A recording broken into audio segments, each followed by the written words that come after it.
Hi everyone, welcome. It is another BC Poly Hot Stove live on Facebook. Maclean, 2 weeks in a row, I figured out the technological shenanigans of Facebook, and we are live. Thank you very much. It's a pleasure to be here. Hey, you're Jordan Bateman. I'm Maclean K. If you're watching, you probably already know this. We are hashtag BC Poly Hot Stove. It is very true, but we're going to start with federal politics because Maclean, oh thank God, Maclean, we're only 5 days away from this horrible, horrible election. And 5 days away, the polls are deadlocked. Jagmeet Singh has surged to 20%. Only in NDP land would you call that a surge. But we are so close to finding out who the next prime minister will be for at least 5 minutes before they have to go before the House and get a confidence.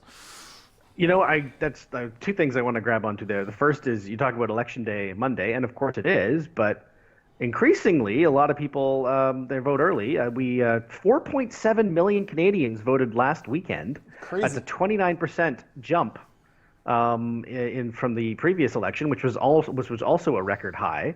And so, I mean, yeah, there's an increasing proportion of Canadians that have long since made up their mind, and Election Day was Thanksgiving weekend. That's crazy. You mentioned Jagmeet Singh barreling up through the polls. I had a conversation with a very nice and intelligent NDPer I know here in Victoria earlier this week, who was talking about Jagmentum, and he's the jaggernaut, and it's unstoppable, and Canada's falling in love with him, and it's just a matter of time. And you kind of smile and nod and say, yeah, he's done well this campaign, but you're really excited, and he's still under 20%.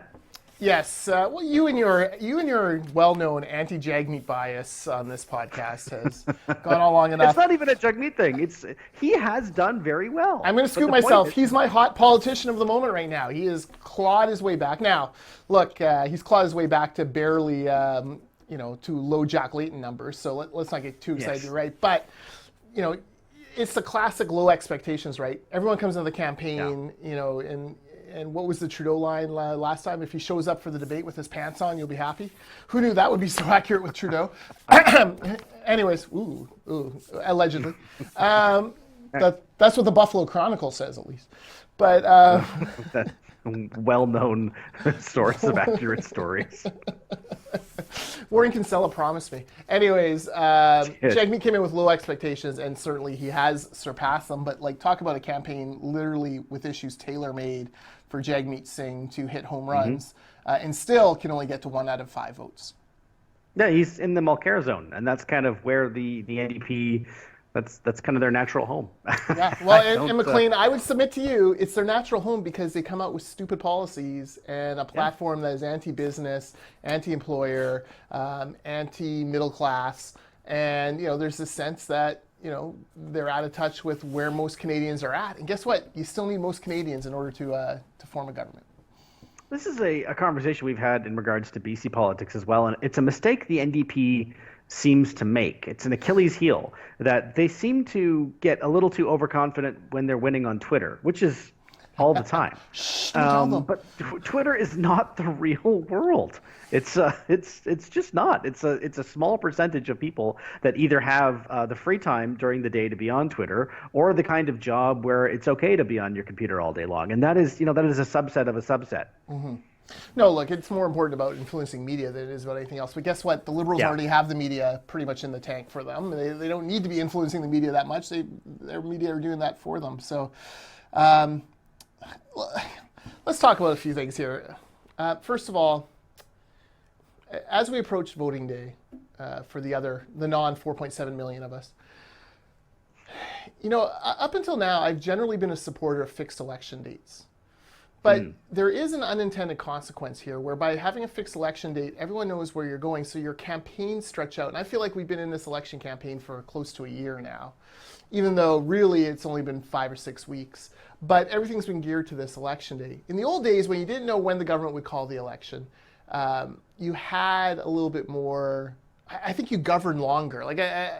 Number one. And number two, this is a complaint, and this was a complaint about the 2017 BC election. This is a campaign about nothing. There's an election about nothing. when governments knew they were going to the polls, they would manufacture some sort of big idea or wedge issue, something that they wanted to define the campaign, and that's what they would take to the people. Maybe it was their economic record, maybe it was a carbon tax, maybe it was whatever. But they were forced, the GST, stuff like that. They were forced to actually like present something to the public and say, this is the reason why we're going to the polls now. With a fixed election date, you don't have that anymore, and I do wonder, even though, like I said, generally I've been supportive of fixed election dates, I do wonder if maybe this unintended consequences is so makes for such bad campaigns that perhaps it's time to revisit this.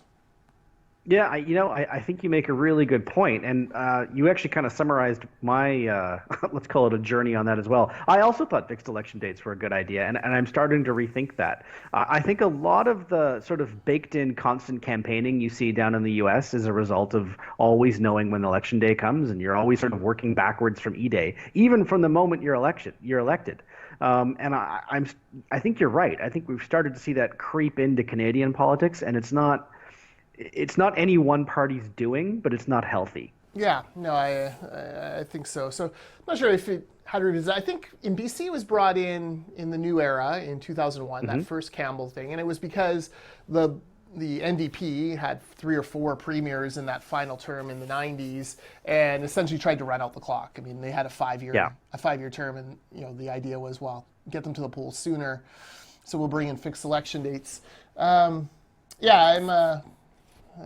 rapidly changing my opinion on this. I might need to see one more election cycle with a fixed election date to come to the conclusion, because it's still a small sample size.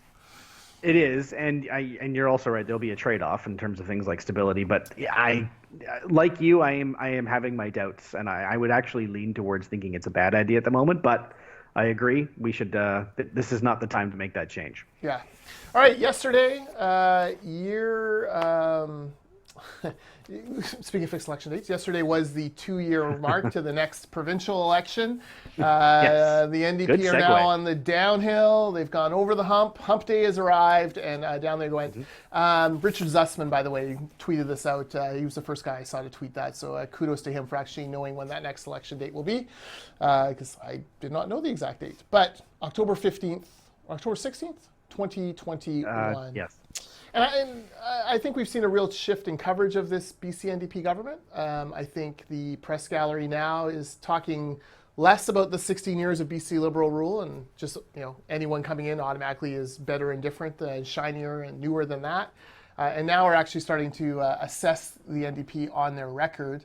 And that record includes a pretty shocking erosion of affordability when it comes to ICBC. Yeah, I think you're right. ICBC is going to be kind of the wildfire that they can't seem to stamp out in time for the next fixed election date in 2 years. Because, I mean, we've talked about it on the show before, is that every month there's going to be a new cohort of people that renew and find that their rates have skyrocketed. And there's an increasing, this is a bit of a preview for readers of the Orca. Aaron Sutherland of the Insurance Bureau of Canada has another op-ed looking at some of the reasons why this is happening. But one of the things that is happening that I don't think has been remarked or reported on enough is that some of the people who have seen their rates go down, that's been because they've chosen to get lesser coverage. Mm-hmm. They drop a driver, or they get, it's less comprehensive, and so they're paying less, but they're getting much less in terms of their protection. Yeah, and I was a little shocked at the Attorney General of this province, David Eby, coming out and saying, the way for young drivers to save money is to buy less coverage. I don't know any business anywhere that wants to say to its customers, save money, just buy less stuff from us. That is shocking to me. Yeah. And it's starting to turn on this guy, Richard McCandless, who's been a very vocal critic of the way the Liberals ran ICBC for years. He came out with an op-ed yesterday essentially saying EB's got to back down from this young driver thing. And I think McCandless is starting to recognize what a lot of very pro-ICBC, pro-public insurance monopoly people are saying, which is this is so corrosive to the idea of public insurance that, in order to make a few more bucks, ICBC may actually cease to exist as we know it, because the public is shifting positions on it. If you surveyed the public right now, I bet you ICBC would be the #1 most hated brand in government. Yeah, well, I think it's 2 reasons for that. A, the rates that we've been talking about, but also I think there's a sense that people feel I'm not going to say the word lied, but misled, because they were told that it actually is cheaper here. If you compare, and it's not true. I think that the more information that gets out there and people realize when they're actually comparing apples to apples, instead of, yes, you can find a quote for substantially more expensive insurance in Ontario, Alberta, Manitoba, but that doesn't matter.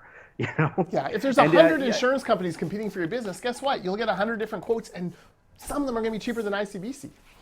Yeah, and as to your point about David Eby saying, well, it's okay, just get lesser coverage. I mean, come on. If you're going to dinner at the steakhouse and you can't afford the steak, you're not going to be mollified when the waiter says, well, no worries, just have the salad.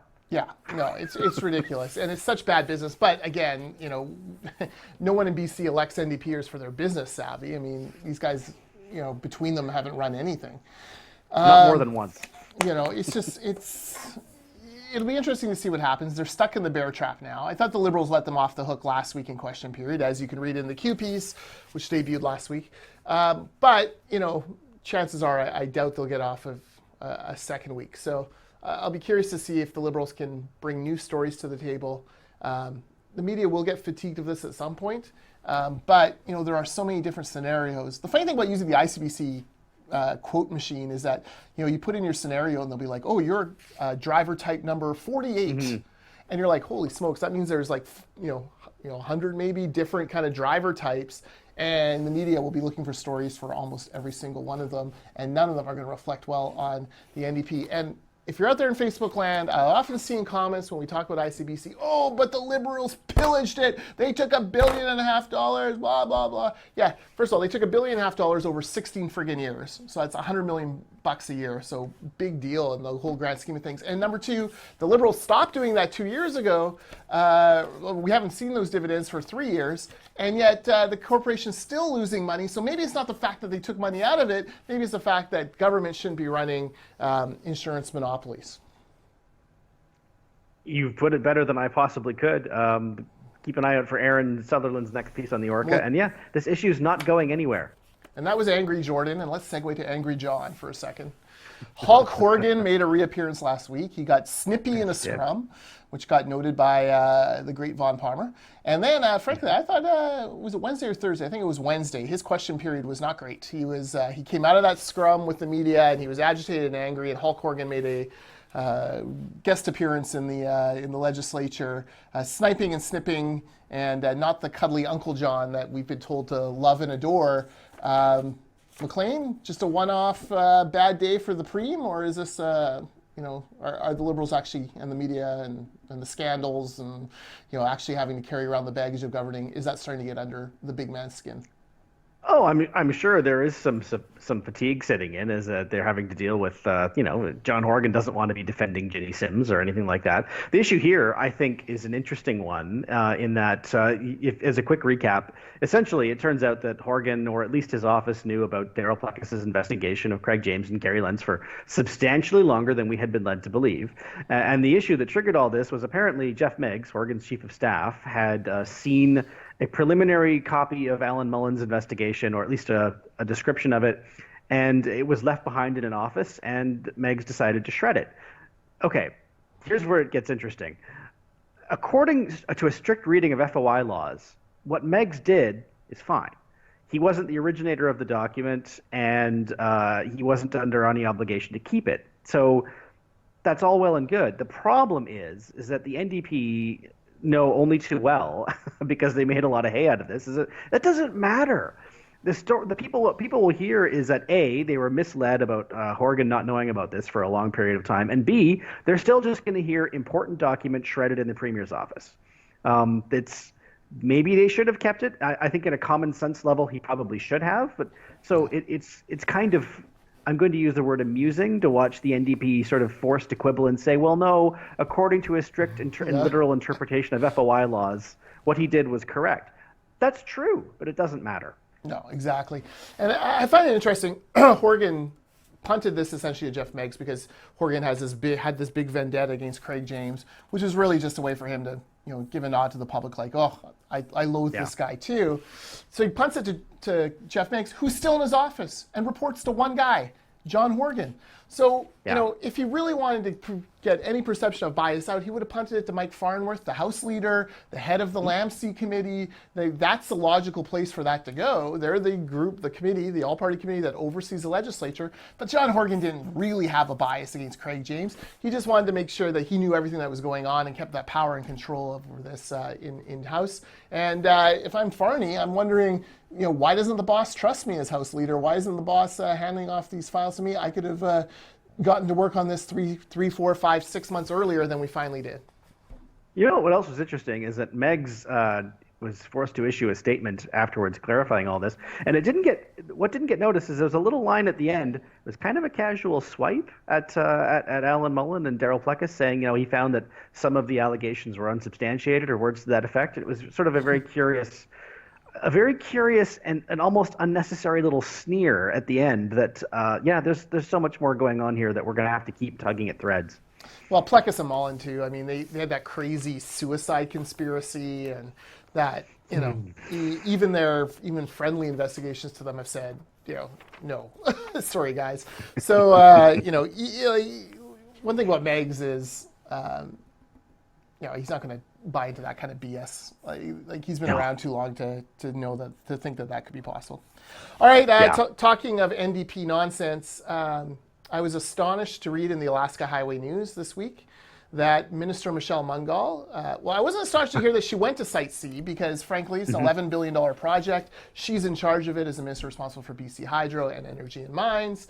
$11 billion, 5,000 workers, 900 of them from the Peace. This is the biggest government project, BC government project in history. So I assume she's been keeping close tabs on it. But it turns out in her 27 months as minister, this was the first time she actually bothered to go and see Site C. Maclean, I can't imagine managing an $11 billion project. Hell, I can't imagine managing an $11 million project and not visiting it at some point over almost 2.5 years. It would never have occurred to me to ask had she gone, because I did assume that even you've seen this thing and you're not even in charge of it. That's true. It's just inconceivable that she hadn't found time to get up there. I realize she is extremely busy, and yes, she is a new mother. Oh, and that stop! Hold up for 1 second. Hold on for 1 second. Yeah. 27 months.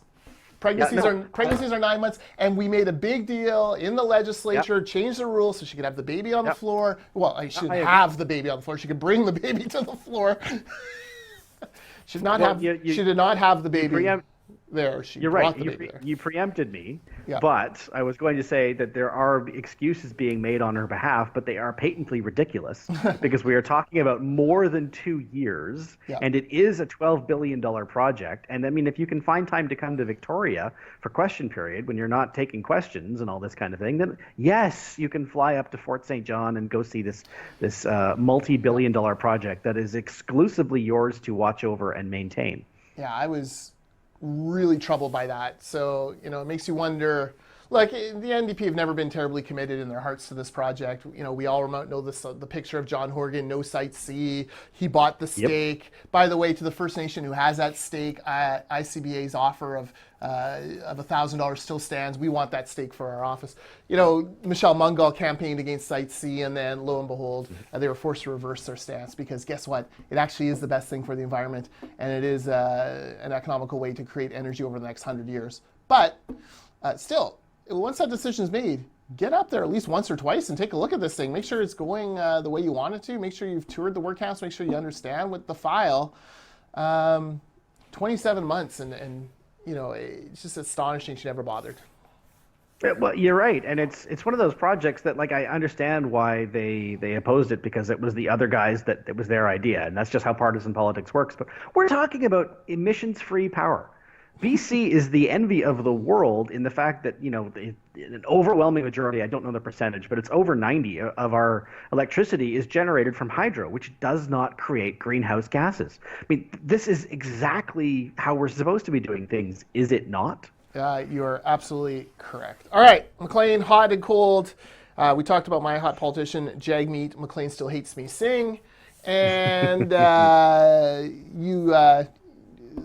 process stories now in this election are popping up. Yeah, that is my hot, is political scientists who are now explaining what happens in the event of a minority government situation and who gets first crack at forming prime minister. Is it Philippe? Is it This Philippe came up. Lagasse? Is it Philippe Lagasse? Is Yes, he the one who? yes. Yeah. Yeah, but there's others. I mean, there's David Moscrop, and well, really everyone who makes a living, talking about politics on Twitter, and not just on Twitter, is talking about this right now. And it's, we went through this just 2 years ago in BC. If Justin Trudeau is elected with what looks like would be a minority government, but Andrew Scheer's party has more seats than the Liberals do, convention is that Trudeau will get first crack at forming a government because he is the incumbent prime minister. Right. That's what happened here in BC. Christy Clark did, in fact, form government. Didn't last very long, but she did, in fact, get first crack. But here's the interesting thing. This is where it gets interesting is, does he have the moral authority to hold on? If, let's say, he gets, let's say Scheer gets 150 seats and he gets 110, or 120. It's tough to make. When you're 30 or 35 or 40 seats less, it's tough to make the moral case that I should be the one who gets to form government. And that's where it'll get super interesting. And that's where guys like Lagasse will say, look, yes, that's the convention, but there's also convention that, you get blown out. You lose more than you lose half your seats from one election to the next. Generally, prime ministers don't feel like they have the right to continue on. I couldn't agree more. I mean, I'm only talking in terms of sort of constitutional precedent, but we could well be creating a brand new situation here in a few days, and where angels fear to tread. We'll see what happens. Yeah, Zussman and Shaw, who wrote the book on A Matter of Confidence, they should be doing more media. What's going on here? There should be Zussman and Shaw media all over the place. Norm Spector, who famously was brought in by Andrew Weaver to help negotiate a deal with the NDP, between the NDP and Greens, but then that pretty much went out the window once Sonia Furstenow's tummy started hurting. So he should be doing more interviews. I want to hear from some BC people. We've lived this for 2 years. We were there, talked to the experts in Canada on this stuff, and that's in British Columbia. Yeah, I mean, you mentioned Andrew Weaver and John Horgan. It's kind of funny no one's asked them or Christy Clark. I guess Christy Clark has done some media, but leaders who have been through this in the extremely recent past, and yet the national media is just like, oh well, this is uncharted territory. The national media is like, oh, he's got 2 passports. It's too, so many more important issues. It's hard. Like the media coverage from this campaign has just been. Whew. Can we talk about CBC suing the Conservative Party? Yeah, that's... Since the beginning of time, political parties have put out ads with media clips in them. Since the dawn of television, this has just been a standard thing, right? Like, you do it. It happens. And for some reason, CBC decides this time they're going to sue the Conservatives to try to put a stop to this. And of course, it just happens to be the election where they've gotten $600 million extra from the federal Liberals, where the media union Unifor is actively out campaigning against the Conservatives. It just stinks to high heaven. Well, and as somebody else pointed out on Twitter, there is a Liberal candidate in Calgary, someone I actually know a little bit, Nirmala Naidu, who used to be a CBC reporter, and her ads in Calgary are festooned with her clips when she worked from CBC. And, there's presumably no lawsuit in the works for them. Jesse Brown, who normally I don't like to plug, wrote a fantastic piece on this where it says, there are only 2 options here. Either, he was talking specifically about Rosemary Barton. Either CBC filed this lawsuit on her behalf without her knowing, which is a spectacularly terrible situation, or she knew about it, and that's going to just substantially undermine her reputation and objectivity. There's really no good outcome here. Yeah, no, it's weird. You want to talk about Kennedy Stewart putting out a press release bashing Andrew Scheer and spelling the guy's name wrong 17 times? Maclean, how many communication staff? 43, we need George here. 43 communication staff people drink. Shout out to the fantastic Unspun podcast, and they couldn't even spell the guy's name right. It's just kind of breathtaking, isn't it? I mean, it's not like he's some obscure figure. Well, what the hell is going on over there? First of all, they bash Scheer unnecessarily. Guess what? His infrastructure plan is identical to the Liberals, except it takes 18 years, not 16. Who cares? It's exactly the same. So he's lying to the people by saying that all these projects are in jeopardy. That's right. Candy Stewart is lying to people about this. It's the same plan, just 2 years longer. Guess what? Yeah. You'd have to re-elect Trudeau another time and the Liberals another time in order to get all the money anyways. It's going to happen. It's core infrastructure. Give me a break. That's the first piece. Number two, he spends the day on Earthquake Day building graham cracker cabins. Like, what the hell are these 43 communications people doing over there? I cannot wait for the Unspun podcast this week to hear Affleck go ballistic on spelling Scheer's name wrong, picking a fight unnecessarily with a guy who may very well be the prime minister in a week, and building graham cracker huts. You know, like, Kenny Stewart is a disaster. He's making Gregor Robertson look like a media savvy genius, and that is hard to do. I agree, and I think we left out what I think is the worst part of that whole debacle is that, you know, of course, Kennedy Stewart, a former NDP MP, is going to pick sides in the federal election, and I personally would have no issue with him going on his personal Facebook page and saying, I think he should vote NDP. Okay. He issued a press release on City of Vancouver letterhead. Yeah. This is now apparently the official position of the City of Vancouver. That is hugely inappropriate. And I think George, again, I look forward to Unspun this week because he will give us some good insight into the processes that should happen, that should be in place for the mayor to issue an official formal press release on behalf of the city. You know, presumably he is not able to make explicitly partisan statements in an election campaign. It kind of boggles the imagination that was allowed to happen. Yeah, there's got to be a code of conduct somewhere. Yeah. Yeah, yes, it is hilarious that they managed to misspell Andrew Scheer's name throughout. I mean, it's just one typo you could understand, but wow, what are they doing? Yeah, it's amateur hour over there. By the way, 1,300 City of Vancouver employees now make six figures or more. 1,300 make $100,000 a year or more. Think about that, Vancouver property taxpayers, the next time you're scrounging and scraping to put together to pay your tax bill. 1,300 $100,000 a year bureaucrats at City Hall. And the best they can do is come up with a press release that can't even spell the name right, and graham crackers. It almost looked as though, I'm not saying this is what happened, but this was my impression looking at it, is that Kennedy Stewart typed this out on his iPhone, and it auto-corrected to Scheer, and he sent it to the city staff saying, like, send it now. Don't wait for the authorization. Don't wait for the committee or whatever you have to do. Like, send this. I want it done now before I lose courage. And I wonder if something like that is how it went down. Because I don't think I think he should know better. I think he should know that is completely inappropriate. There's no city hall in more desperate need of a complete changeover in its culture, in its leadership, than Vancouver City Hall. It's abysmal what's going on there. And in fact, by the way, random stat of the day for you. We're having our big ICBA gala dinner coming up on November 5th. Chris Gardner, our president, gives a speech, so we're pulling together some stats from him. 2 years ago, the World Bank, in their Doing Business report, said Canada ranked 34th out of 35 OECD countries in the amount of time it takes to get a commercial building permit. Maclean, we are now 35th out of 35 in how long it takes. Ugh. Slovenia has surpassed us. We are now dead last in the time it takes to get a simple building permit, almost a full year.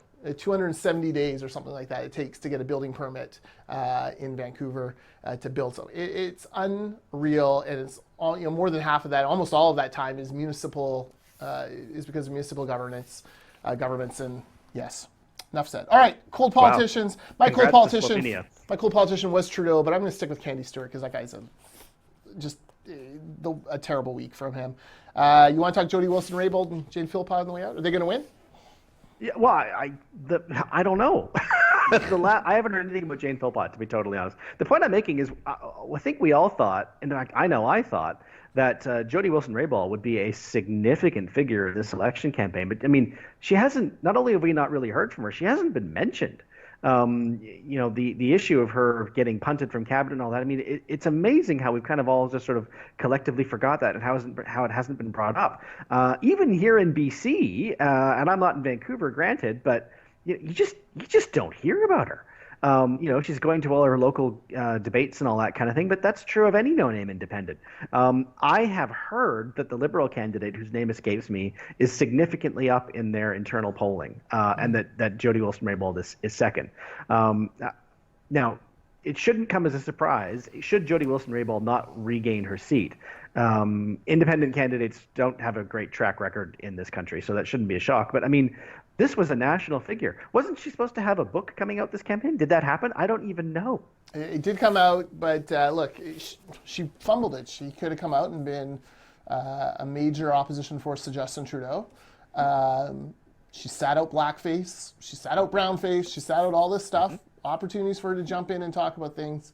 So if she does lose, she really is no one to blame but herself. Jane Philpott, I noticed today, did pick up a endorsement David Suzuki, which does make you wonder what's going on.